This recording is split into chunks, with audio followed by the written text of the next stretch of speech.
course, we come to the next and last story about the Vampires in the Desert campaign, Midnight Heat. And this is the story of the worst Masquerade violation I've ever seen in my time playing and running Vampire the Masquerade. So basically, the way we start out is, from early on in the story, from the first session or two, the players had been picking up clues about this vampire killer, this serial diablerist who was roaming around the city, killing and diablerizing Thin Bloods. This vampire is a Malkavian named Kit. The first couple of times that they had heard about this, they had been unsure what exactly it was they were running into. At one point, they thought it was this white that they had heard about who lived in the sewers, and that turned out not to be the case. In another instance, they thought maybe it was like some retaliation back and forth between these different factions, like Red Frank and the Prince of Apple Valley and the Giovanni, different factions that were fighting with each other. But eventually they start to figure out, talking with a lot of these Thin Bloods, that there is a specific killer who seems to be just targeting them. And while the players were kind of distracted dealing with the Second Inquisition and the New World Order and that kind of stuff, they were trying to track this down as well. And eventually they got around to the point where they started to collect enough information to feel like they sort of knew who this was. They had figured out there's this guy, this vampire, in a pickup truck who is going around, who is murdering Thin Bloods, and they had promised several of the Thin Bloods who were feeding them info that they would find this guy and they would get rid of him. And the way that they finally figure out who this guy is they track down another Malkavian named Harvey. Harvey was one of a couple characters, the other one being that Nosferatu contact that they never bothered to talk to, who I had put in there. I always try to put characters in here specifically to provide information. That's what Bertram started out as in the original game, where the main purpose of this NPC is this is an NPC who kind of knows most of what's going on and is willing to share that information with you for some sort of price. In Harvey's case, he is a hoarder. He doesn't ever leave his house. He only really has interaction with the other Malkavians. But because he has like such very, very high levels of auspex and is constantly auspexing around and soothsaying, he does know a lot of stuff. They had to go through some various tasks to sort of earn the trust of the lesser Malkavians to be redirected to Harvey, because he is a pretty major source of information, and they have to like wear little booties to go in his house, and it's this completely full. I don't know if you've ever seen the show Hoarders or grew up with a couple of hoarders as I did, but walking through this house is just like an absolute disaster. You're squeezing between rows of comic books and newspapers and just like piles of garbage. Harvey is there, and in exchange for stuff, basically for almost anything, for junk, he will give you information. So they like go to a Costco, I think, just like load up a bunch of baskets full of stuff. Just like give me like 30 things of Tang and a bunch of beef jerky, and like take it to go give it to him. Lots of frozen food. There are a bunch of things they ask him about, but there are two specific things that are important. One of which is they're asking about this serial killer who was attacking the Thin Bloods, and the other one is they're asking about another murder which they think might be connected to that, but they're pretty sure it's unrelated because it was a human, which is this girl who they found who'd been like tortured and like dismembered and stuffed in boxes and stuff. And it was an incredibly gruesome crime scene. They're trying to figure out what that's all about. And so as far as that murder, they find out that this was done by this local like drug gang called the Tigers, who are beholden to this other kindred. The Russian guy, who actually is not Russian, he's Ukrainian, but... Shit, you're Russian, right? No, Ukraine. Kiev is Ukraine. It's the same difference, though. No, you're wrong. People kept referring to him as the Russian, so the players kept referring to him as the Russian. At the very beginning of the campaign, they had found out that Adrian owed this guy money. And then the other thing they learn is who this Malkavian killer is. And this is this guy, Kit. After trading him a large portion of frozen orange chicken from Costco, he reveals to them the current location of Kit. He's a little hesitant to do this because Kit is actually one of his spawn. He created him. But he does really want that orange chicken. And he also acknowledges that Kit is pretty out of pocket and, probably does need to be gotten rid of since he's killing a lot of people. So he says, I can't tell you where he's going to be tomorrow, but I can tell you where he is right now. They go to this house, and they find a thin blood there who is like staked on the table. There's also a family in this house who've been murdered.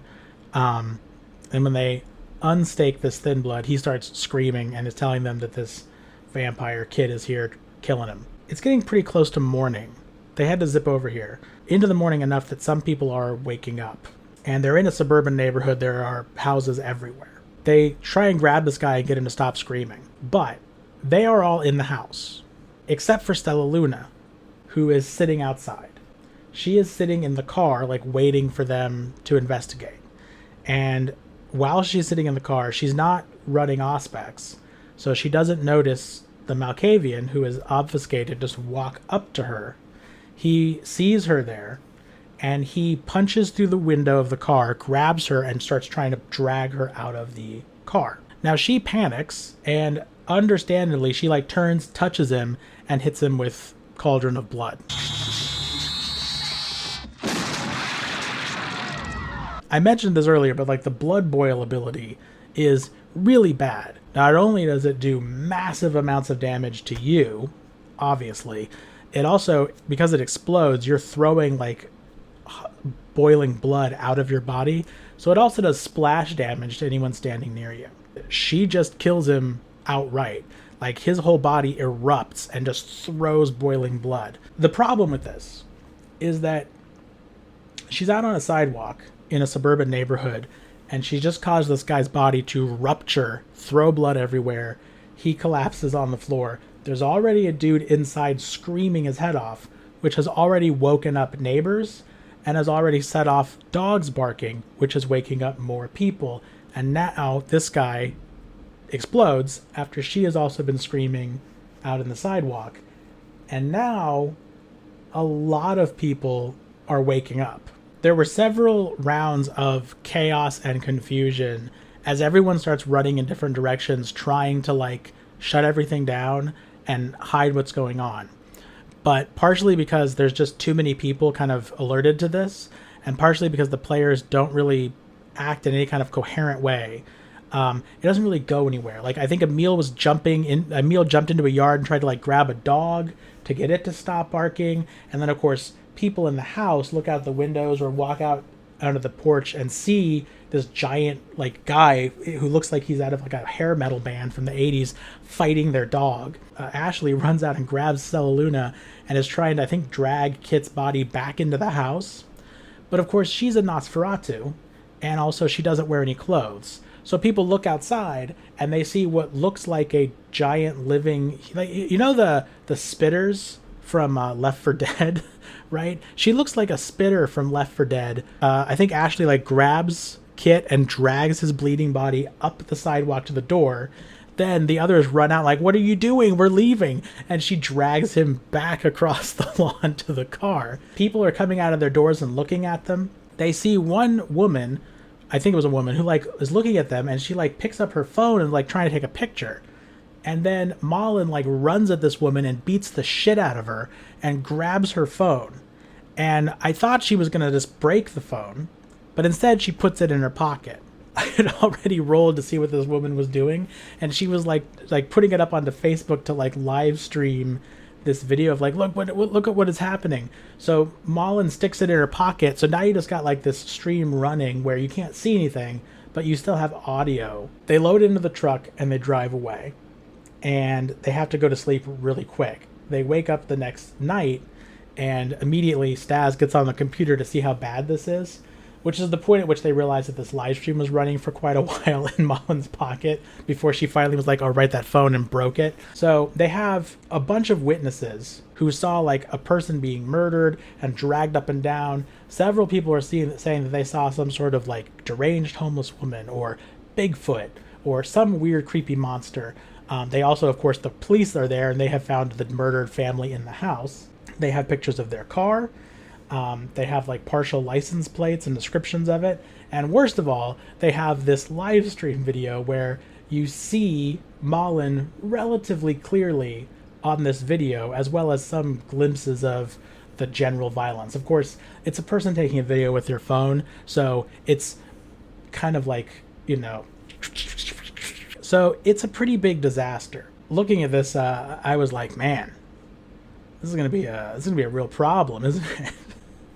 This is what I was talking about when I said you guys might not like playing in an era with cell phones and cameras. So the players start panicking, and they're trying to figure out what to do about this.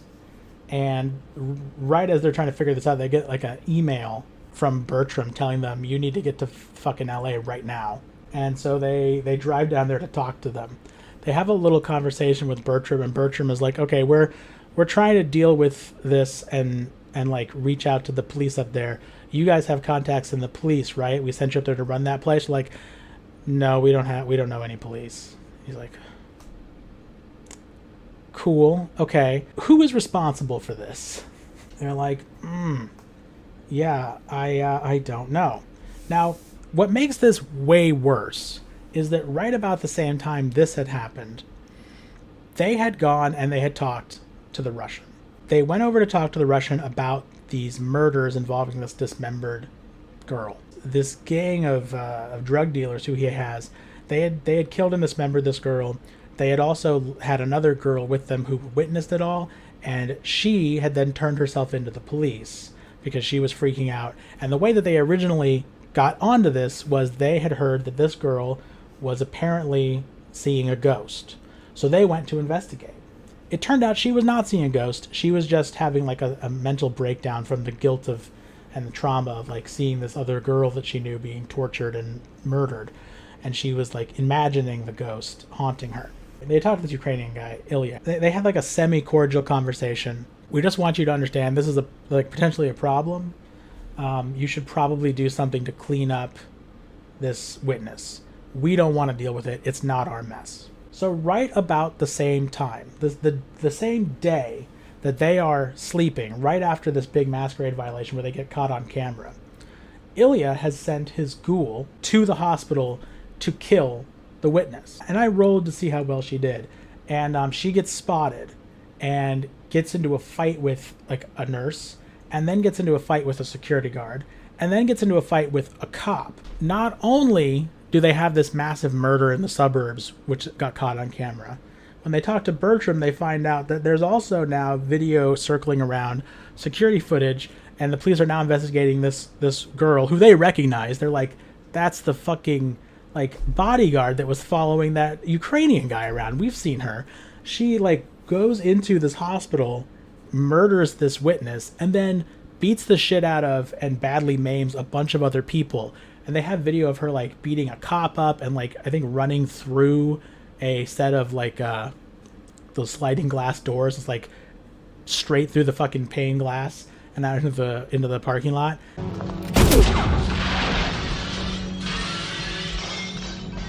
Bertram's like, okay, so now this is a fucking problem. Like, what are you guys doing up there?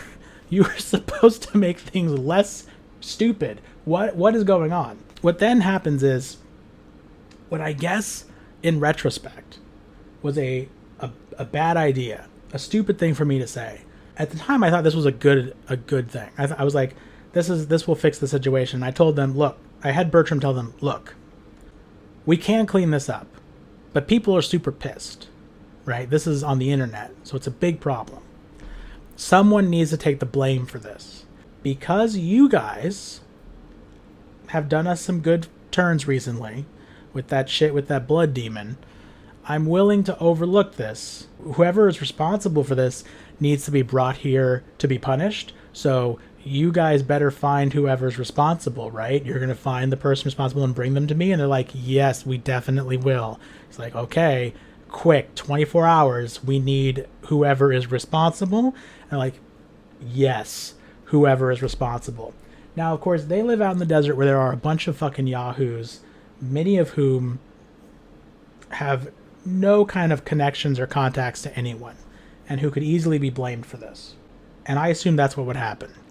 I assumed that they would just go back, they'd be like, who do we not like, / has no support structure, who we can just pin this on, grab them, take them back to Bertram, and say it was this guy.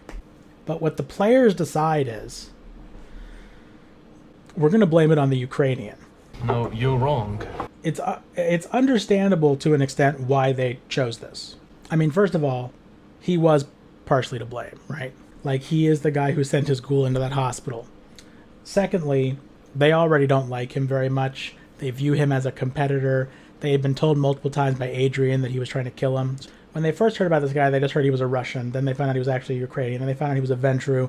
And then they found out that he was apparently related to Kevin Jackson. He was like a child of Kevin Jackson, who was the current Prince of Chicago. And so they're like, oh, so apparently this guy is like really important. But then they went and talked to Harvey.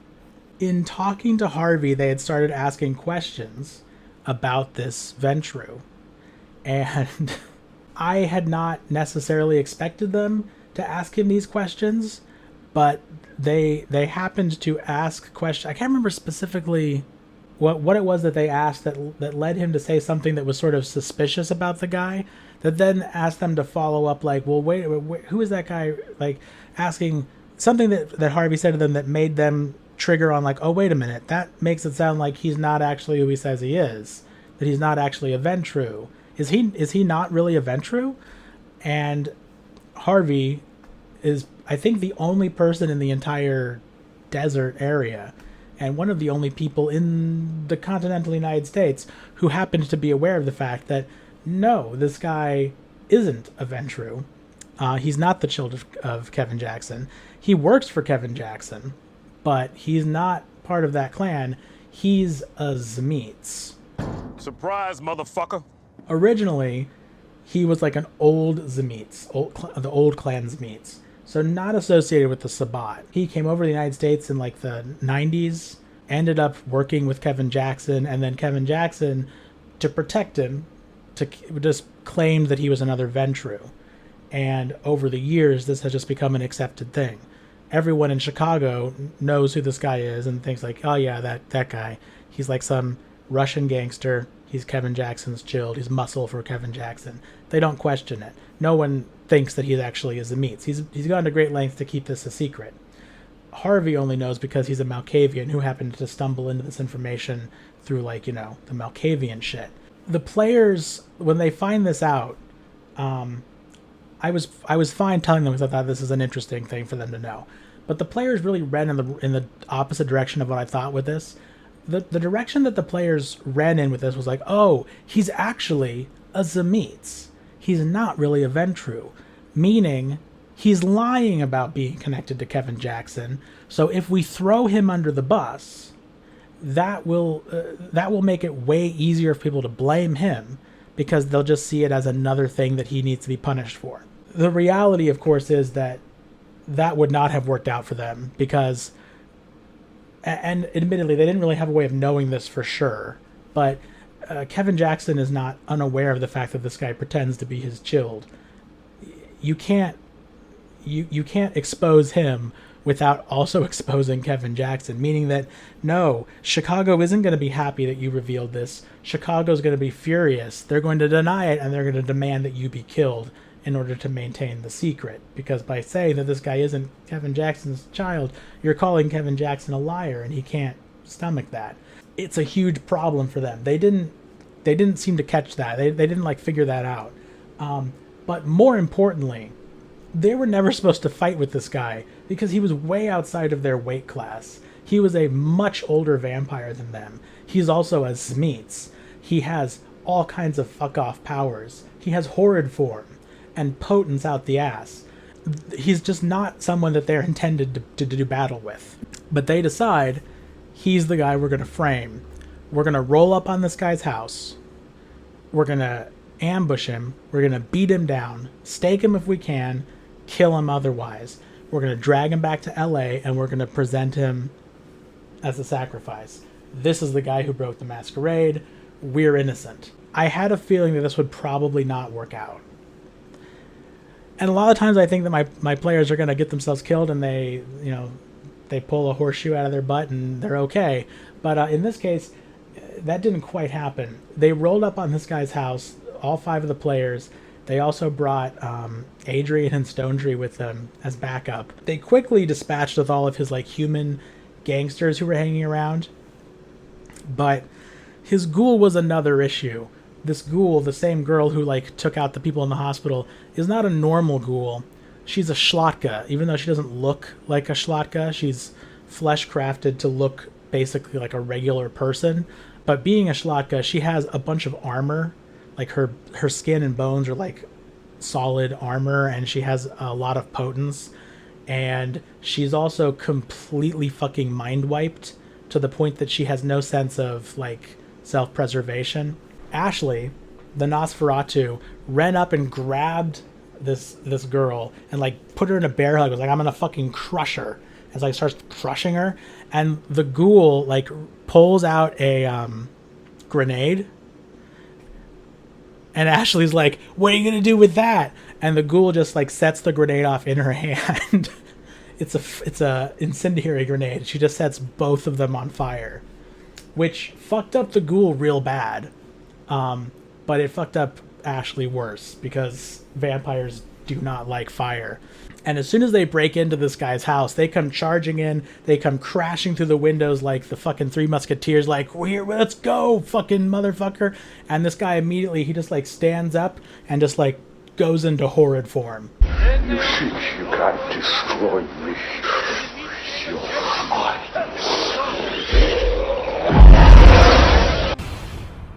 I've made a huge mistake.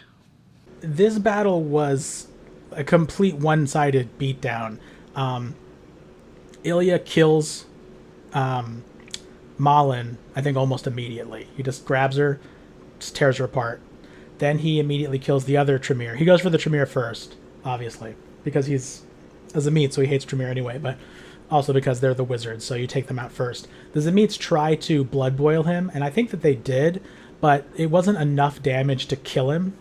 And the other players don't really have enough firepower to bring him down quickly. So once he kills the two wizards, they're kind of fucked, because now they were relying on the Tremere to be able to kill this guy before he could kill them.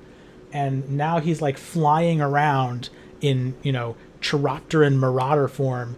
I think Ashley actually just like ran into the desert on fire, and she's frenzying. She wasn't able to get the fire out, and she burned to death. I think she'd already been hurt by the ghoul. And the other players, the two who are still alive, are just like, fucking run. Except for Emil. Emil actually was not there, which is another reason why this was a bad idea. Because after the two Tremere, Emil is the best fighter that they have. He's the one with wolf claws and all kinds of fucking fortitude.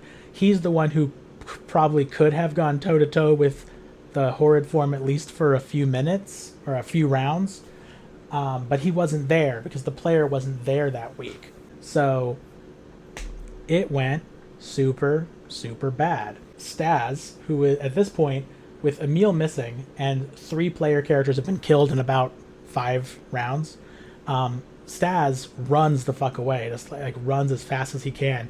And he's like running through the desert as this Chiropteran Marauder's like chasing him on the wing, like a fucking Skyrim dragon just coming after him. He manages to get far enough away that he can like cloak, and he's just like in like a fucking panic, like creeping around in the desert, just trying to get away in the dark. He manages to get back to a vehicle and drive the fuck away. Drives straight to LA and tells them what happened. And so of course in LA, they're awfully pissed off about this. But they're like, well, clearly then it was the Tremere who were responsible, right? And Stas is like, yep, it was definitely them. And like, okay, good. And Bertram tells him, we took you in as a favor to Chicago, and now Chicago wants you dead. So we have no reason to keep you here. And Stas is like, oh, God. And so Bertram tells him, I'm going to tell everyone in Chicago that we killed you. And you should go somewhere else. You should leave. You should change your name, and you should never come back. And Stas, like, he goes out, he gets in the car with Emil and Adrian. And he's just like, okay, we have to fucking go somewhere. Where can we go? And they're like, I don't know, what's like far away from here? And Stas is like, I can't go anywhere near Chicago. We can't be anywhere in California. Where do we go? And they're like, well, we can go the other direction. It would be like, Oregon. So they head off to Portland. That was where that campaign ended, sort of. And I told the players, like, well, for those of you who are dead, roll up new characters, and we will meet up next week. And this game is no longer in the desert. This game is now going to have to be taking place in Portland. So yeah, that's the story of how my desert game got fucked up. Thank you for watching, and I will see you in space.